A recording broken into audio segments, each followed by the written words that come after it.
So we've talked about like the vendor scoring and why that's important. That really comes into play on this comparison page. So we have added Yotpo and Zinrello as vendors. And you'll see Zinrello has a logo in here. So visually, I can kind of tell the difference between the two. Yotpo doesn't have one, just for, clean visual effect on here. That's why we suggest adding that logo.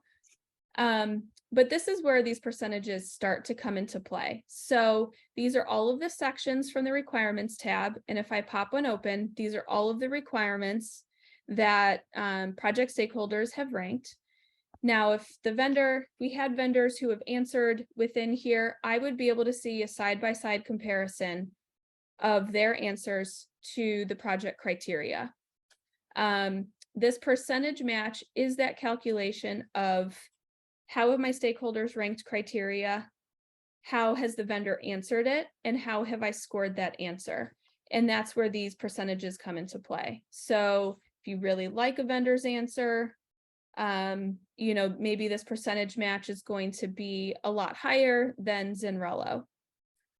That must-have button, maybe that was checked for some requirements.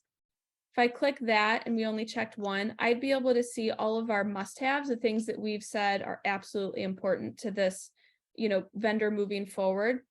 I always suggest looking at this as well, in addition to just all of the requirements, because you may have a vendor that overall looks really good. Maybe it's like a 90% match, but when you look on just the must-haves, maybe that they've missed the mark a little bit, and it's actually another vendor may not do over well, but really hits those must-haves for the company.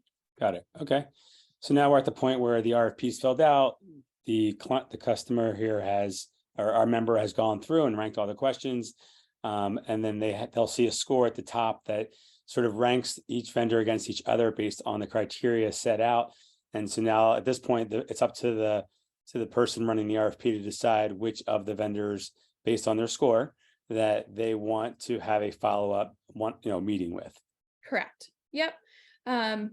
That's where, these percentage matches at the top, your list of must-haves, et cetera, is going to give that detail of what vendors maybe you want to move on to the demos, what ones you want to disqualify, or ultimately which ones you want to choose.